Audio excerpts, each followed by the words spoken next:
A lovely good evening to you, brothers and sisters. I welcome you all to this wonderful program, a program which was designed to establish the law in your hearts, a program which was planned to bring the holiness required of us as we come to the end of this world, a program which was intended to uplift God, to see the cross and to see the importance of the law in as far as Christianity is concerned. Friends, we have come to the end of our 2 weeks campaign, and I hope by the end of this last presentation, you learn 1 or 2 things. Just want to recognize brothers who have so far tuned in to this wonderful program. Brother Kashweka, may God richly bless you. May I also recognize my one and only brother from Kabwe, Brother Bangwe. God is wonderful and that He has seen us through. You know what I mean? This far the Lord has seen us. So we have everything to thank Him for. I'm delighted that you have tuned in to listen to the word. Stay blessed even as we dive into His word. Our last presentation, friends, is the law and judgment.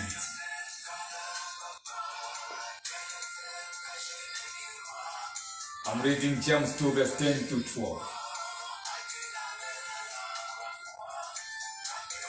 For whosoever shall keep the whole law and yet offend in one point is guilty of all. Verse 11. For he that said, do not commit adultery, said also, do not kill. Now if you commit adultery, yet if thou kill, thou art become a transgressor of the law. So speak ye, and so do, as they that shall be judged by the law of liberty. Shall we pray? Father, we come before you. This far you have reached us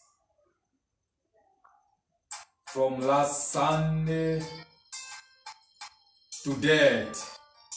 14 days, 14 presentations before you, Father. We are here to make a conclusion of all that which you prepared for us. So come in your fullness and attend to our needs. May your truth be revealed that your people may be free. We pray in Jesus' mighty name. Amen. James 2 verse 10 to 12. For whosoever shall keep the whole law and yet offend in one point is guilty of all. For he that said, do not commit adultery, said also, do not kill.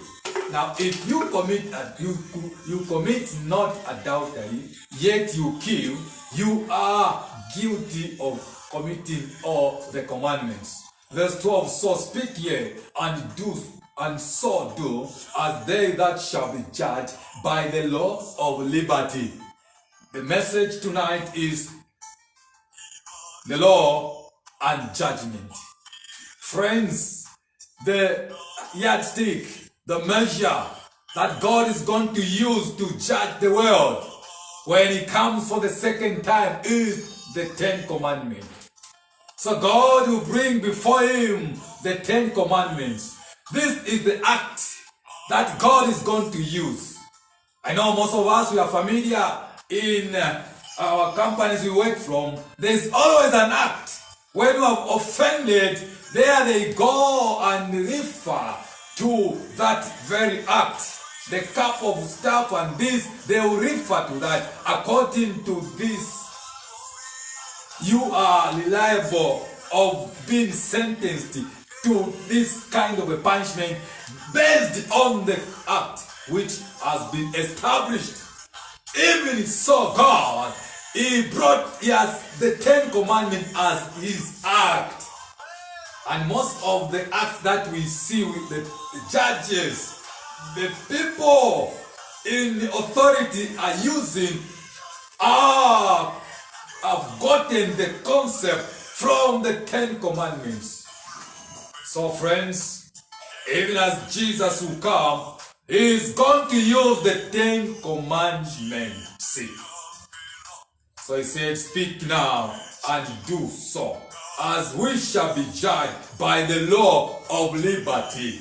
The law of liberty is the 10 Commandments. When you have kept the 10 Commandments, you have been liberated. Yesterday we were talking about the benefits of keeping the commandments of God, and that we established that the 10 Commandments is healing enough, is medicine enough. For God said, when you keep all the commandments of God, he is going to take away all the sicknesses that we suffer from. So, when you keep the commandments of God, you are liberated. When you keep the commandment of God, you are free from prison. When you have kept the commandment of God, you are free from diseases that come along with disobedience to God's law. I told you that God gave the commandments of God to the Israelites when he delivered them, when he liberated them from Egypt into the promised land. You cannot keep the commandment of God when you have not been delivered. We keep the commandment of God to thank God for his deliverance.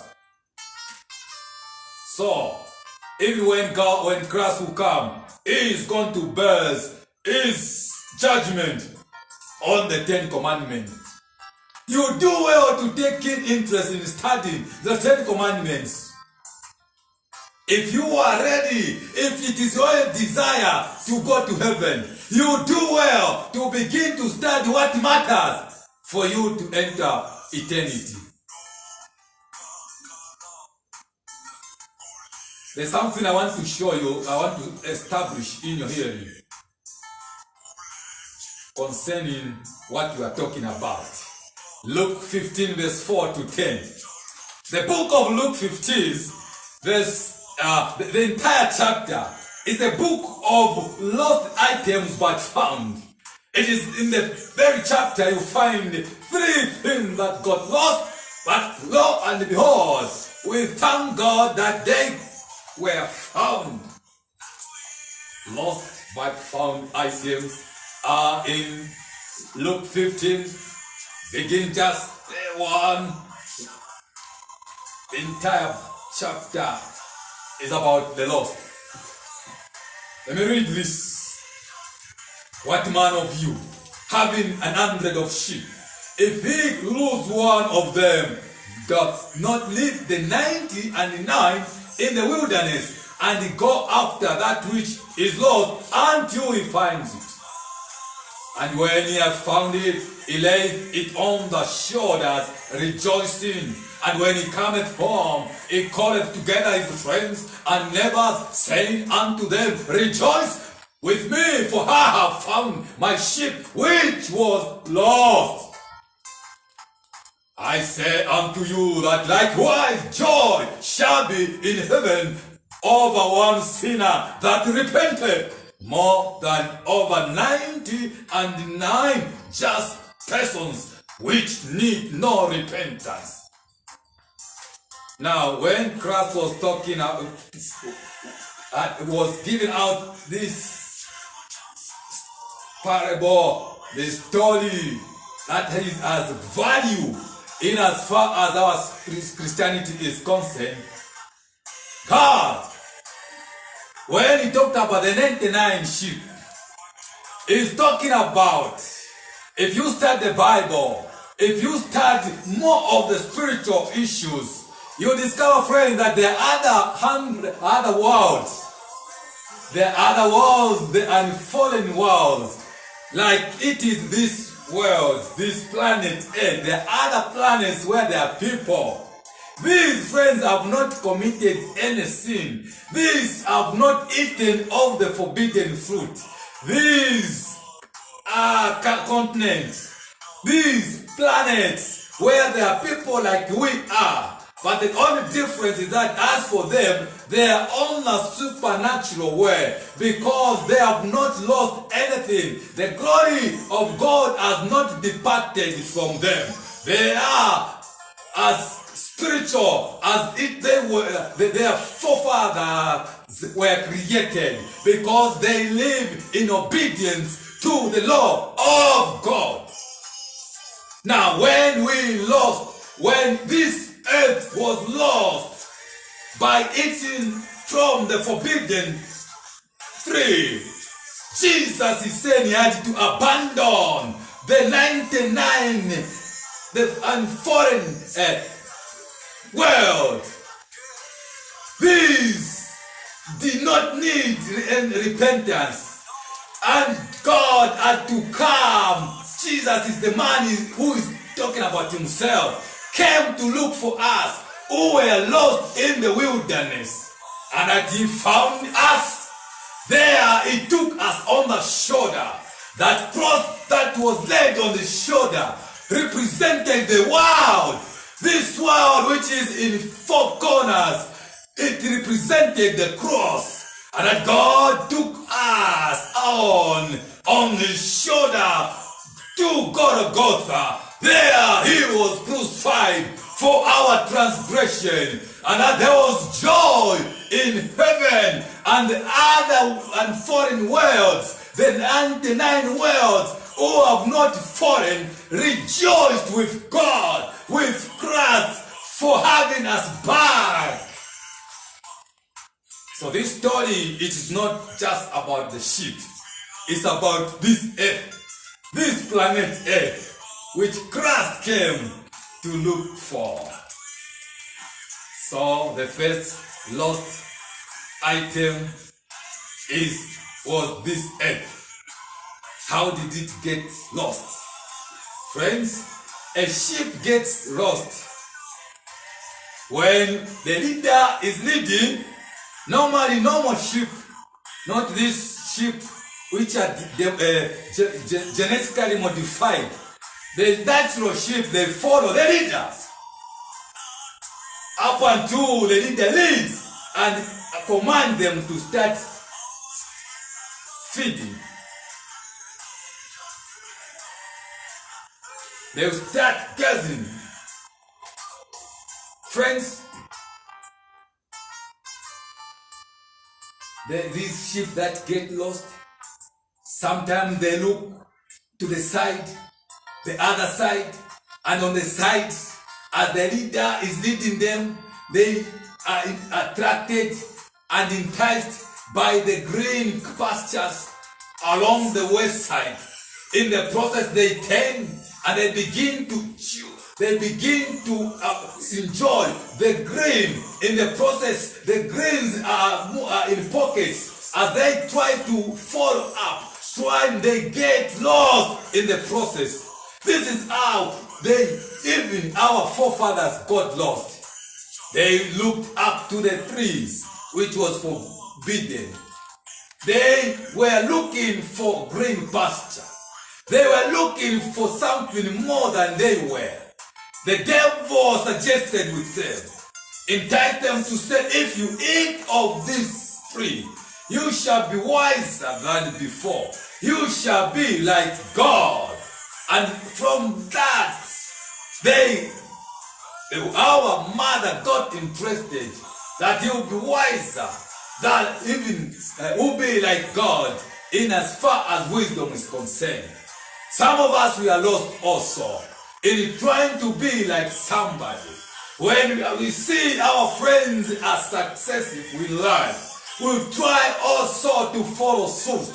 In the process, in trying to look for green pasture, we have gotten lost in the wilderness. Some of us, when we look at our friends, how they are managing life, how they are driving Porsche cars, how they can afford from 1 to 30, and with their full tanks to capacity, with enough talk time, with beautiful and expensive makeups, with the hairstyle. Every time they are changing the type of hair to put on the head, you look at them, you sit back and think that it is you also must follow suit. You go by this side, by the west side, trying to even live like them. Many today, as we preach, have lost their lives because they look up to people who are already enjoying the green pasture without knowing how they got that green pasture.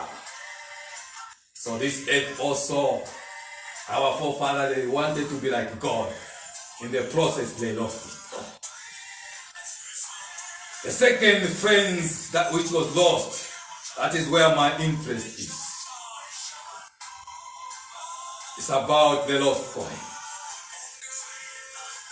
Verse 8, neither what woman having 10 pieces of silver, if she lose one piece, doth not light a candle, and sweep the house, and seek diligently, till she find it. And when she have found it, she calleth her friends and her neighbors together, saying, rejoice with me, for I have found the piece which I had lost.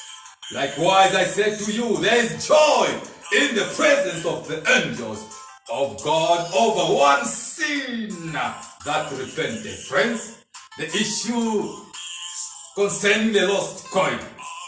You see, according to the Jewish culture, friends, when a woman has been betrothed, when the woman has been given hand in marriage, has been engaged, they used to give them 10 pieces of silver. These were small pieces of silver. These were to be kept. Should a woman lose any of the 10, she risks losing a marriage, because they believe that how much she keeps the 10 coins who is dependent on how much she'll keep a marriage. How careful she is in taking care of the coins will be as equal as how much she'll take care of her husband. So when somebody has been isolated from the world of spinsterhood, the man provides such an amount for a certain period of time. In the Jewish culture, when you engage, you give the woman the 10 pieces. There was a middleman. There was the best man in between. This is the one who was relaying the information from one end to another. He was the best man. This man was to go and report the good health of the other back to back for a certain period. The man never used to go and chat and talk with the wife. He was talking through the middleman, the messenger. That's how it is in the Jewish culture. So this man, middleman, would prepare, would always go to the man and that get information that he must go and give the woman there and check on the coins there. Now what used to happen is when the man is in his father's house, the father will give him a portion just in the same area where he starts to build a house. When this man has done his house and it is finished, the father comes to inspect that house. When it is done and that it's habitable for a wife to come and enjoy and live in that house, then the father will confirm that you who give a green light for the man to go and get that wife, and there they will be married.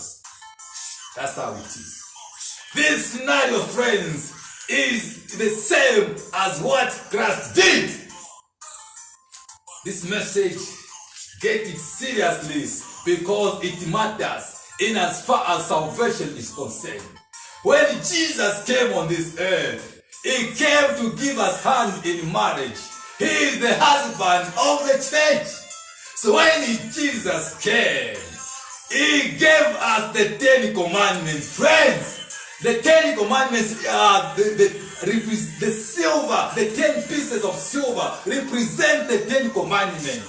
And that this woman who was given the 10 commandments represents the church.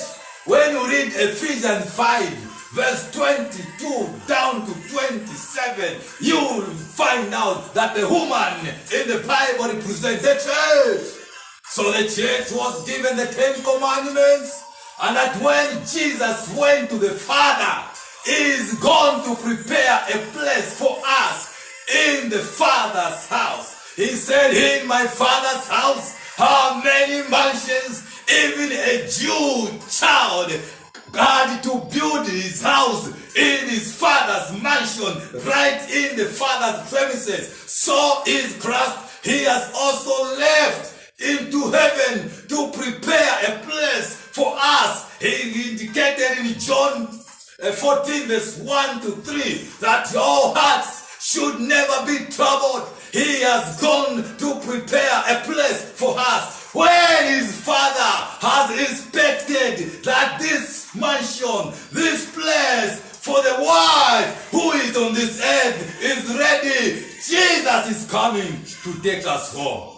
Friends, the middleman in this case that Jesus has left us with, he is the Holy Spirit.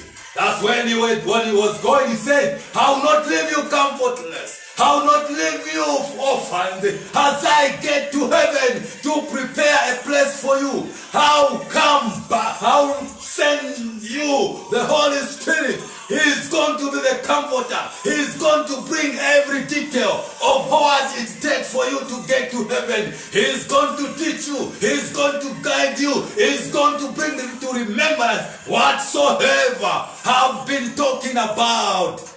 Friends, when Jesus will come, he will come and ask for the 10 pieces that he left us with. The 10 commandments we have been discussing. Revelation 19 verse 7, friends. Let us be glad and rejoice and give honor to him. For the marriage of the Lamb is come, and his wife have made herself ready. How ready are you? The issue is, how are you keeping the 10 commandments for you to be ready? Friends, and to her was granted that she would be arrayed in fine linen, clean and white. For the fine linen is the righteousness of saints. And he hath unto me right. And he said unto me, right, blessed are they which are called unto the marriage supper of the Lamb. And he said unto me, these are the true sayings of God. So when Jesus will come, he is going to invite us to the marriage supper. There I will request of us the 10 commandments. Them that shall not be found with the 10 commandments shall be disqualified, friends. It is not my prayer that when that time will come, you will be disqualified with so much information that has been given to you. Judgment is based on the 10 commandments. Let me conclude, friends. Ecclesiastes 12 verse 13 to 14. Let us hear the conclusion of the whole matter. Fear God and keep his commandments, for this is the whole duty of man. There is never any duty. There shall never be any duty as far as God is concerned. When he comes, he says, behold, I come quickly with the reward to give according to each man's work shall be. This duty of where we shall get the reward is based on the 10 commandments. The commandment of God is saying, let us hear the conclusion of the whole matter. Fear God. To fear God in Proverbs 8:13 is to hate evil, arrogance, pride. When you do that, you are in tune. You are ready for the Son of Man who is coming to take us home. For this is the whole duty of man. For God shall bring every work into judgment. That is verse 14. With every secret thing, whether it be good or whether it be evil. This is how serious the judgment will be. Even the good you have done, God will judge us. He will try to scrutinize whether your goodness meant well. Some of you can offer someone an opportunity thinking it is good, and yet there is something behind your offering. So God will scrutinize. The world will praise you for being good, and yet behind the back of that there is something evil that you are doing. So even when it is good in our own eyes, God will subject it to judgment. So how serious the judgment will be. Whatever gifts you have given to people, that shall be subjected to serious scrutiny and judgment. Friends, it is not my prayer that to be found wanting with so much information that has been given to you. James 4 verse 17.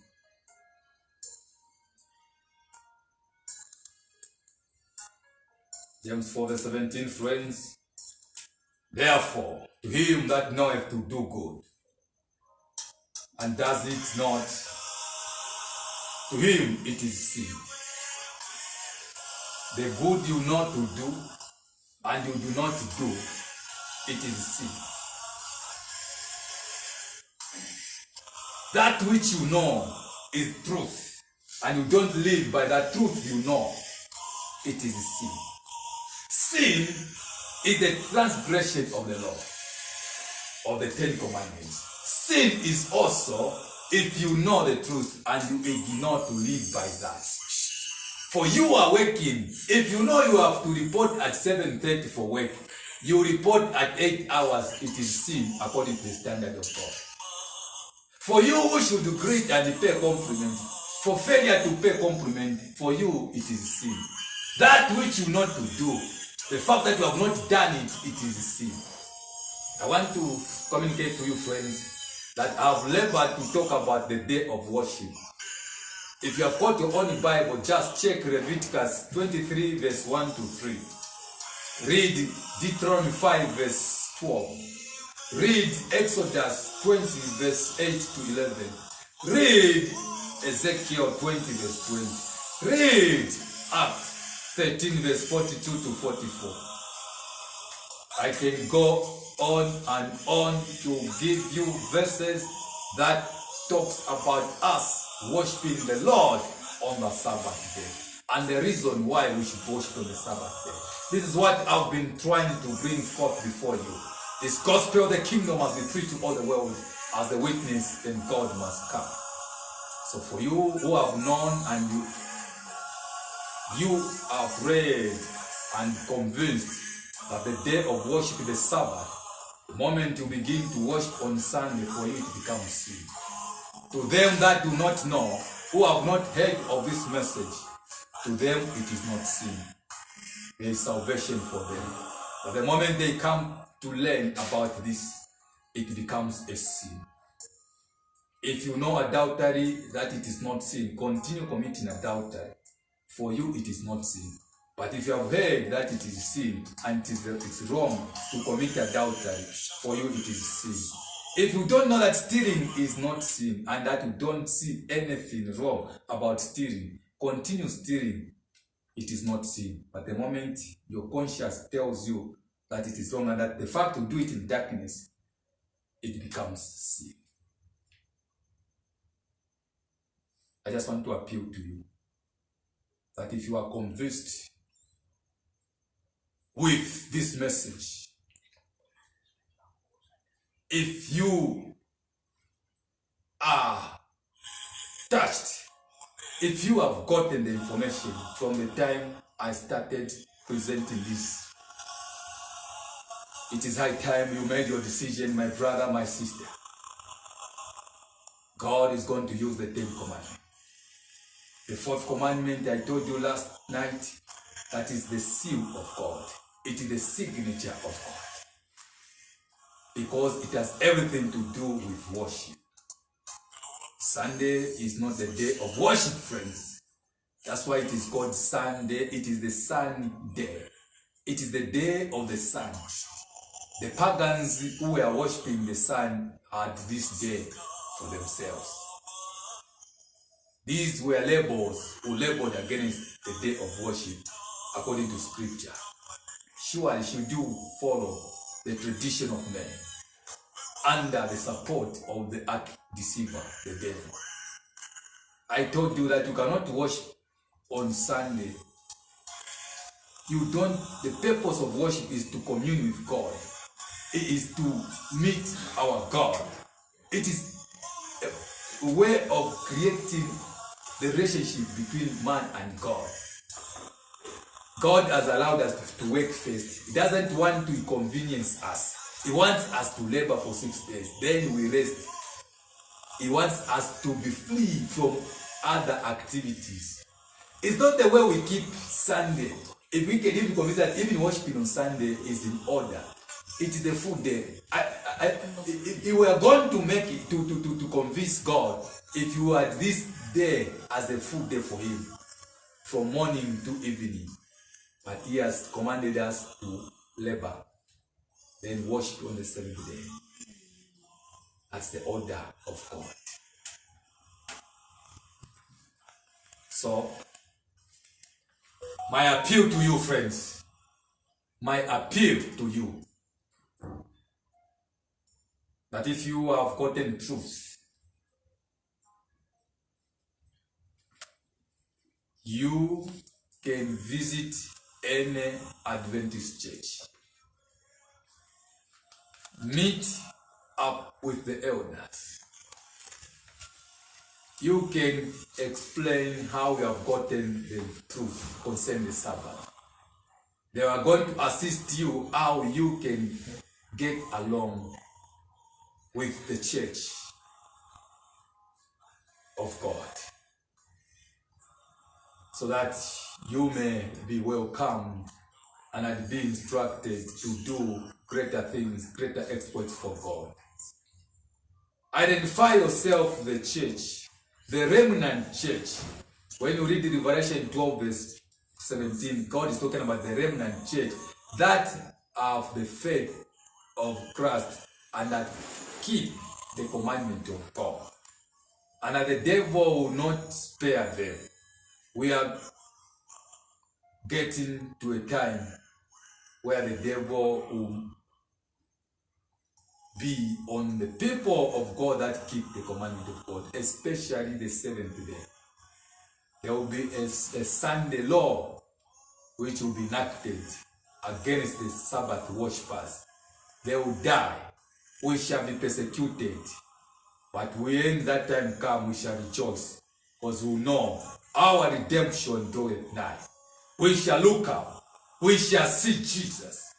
In Revelation, in Daniel 12 verse 1 says, there shall come a time such as never been since the creation of the world, when saints, when men of God shall be killed, just like Jesus was killed, and that their might shall stand, and that he is going to deliver us. Even when we shall be in our cold dust, we shall rest, and when he shall come with the trumpet, when he shall sound, he will call our names, and that we shall be resurrected. On that resurrection morning, we shall behold our King. Even if our skin shall go rotten, shall be eaten up by worms, yet we shall see our King with our two naked eyes. We are not afraid to be killed for preaching the gospel of God. We are better off to die. After all the disciples died because of spreading the gospel. Our God died for the truth that he came to present. Cain died for the truth that he presented. Every one of us who are Christians will die for keeping the Sabbath day. When Sunday law will be enacted, everyone will be forced to worship on Sunday. You don't force things. God does not force. God has given us a free will choice. And our dying, our going to hell, it will be out of our own choice. Otherwise, no one is created to die. Have I said, search the scriptures, read the Bible. Don't hear from people. Consult. Friends, this marks the end of my messages. I've been preaching every night at 20 hours. When I appear on this same platform, it will be November, 1st November, I'll bring to you another way of preaching, different from the way I've been presenting, because I know that you must be ready. I'll preach the message of strengthening one another. I'll preach the pastoral type of messages just to nurture you, to prepare you for the soon coming of Jesus Christ. So I just want to pray for you even as you make a decision for Christ. When you hear the word, never harden your heart, friends. Never look at what the society will look at you. Never look at what your pastor, your father, your papa, your apostle will look at you. Look at yourself and look up to God. Pray, and with your conviction, ask the Holy Spirit to review that which you have presented and test it whether it is true. Shall we pray, friends? We are praying. Gracious Father, who art in heaven, we thank you for presenting to us this truth. The world is lost even when you came to redeem it. Just like the sheep got lost, you came to find it. We are all lost also in this world, unknowingly. Especially when we talk of the coin. This coin which was lost, it is the one that represents the fourth commandment. Everyone is aware about the 9, but they have only lost on one. This one which has been lost by this woman, these churches. We thank God that this church, this woman had to find a candle, and she had to light in all the corners. The word is the light, is the lamp unto our feet. We can only find this fourth commandment which has been lost through scriptures, through the light, through the word. And this woman did by searching out scriptures.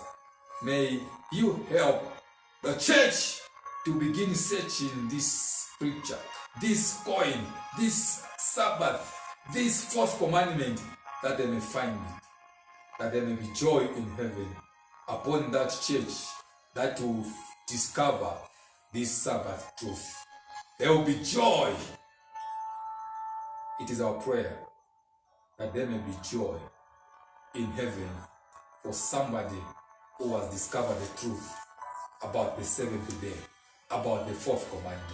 This coin matters when we come. We know that will be our card to enter into the wedding reception. Thank you, Father, for you are great.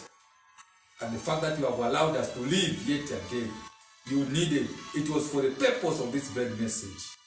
That this message to make us change for good and to begin to worship you in truth and in spirit. Thank you, Jesus. Thank you, God, for protecting us throughout these 2 weeks. We have come to the end with no injuries. I thank God that I have been in good health up to date. I thank God that even them that have been listening are in good health.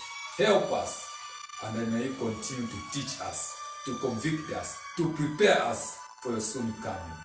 I pray for the families that have been attending to this service, for you said you save them that will endure to the end. If there is a brother, there is a sister who has endured, listening to all these sermons, may you grant him the blessing, may you grant him the salvation in every aspect of life that requires salvation. I pray, Father, in the mighty name of Jesus Christ. Amen. Thank you, brothers and sisters. See you sometime in November. 1st November, I'll be coming through to you once in a week. Every Saturday, every Sunday evening, I'll be speaking to you. Just on Sundays, 20 hours. Bye-bye for now. God bless you.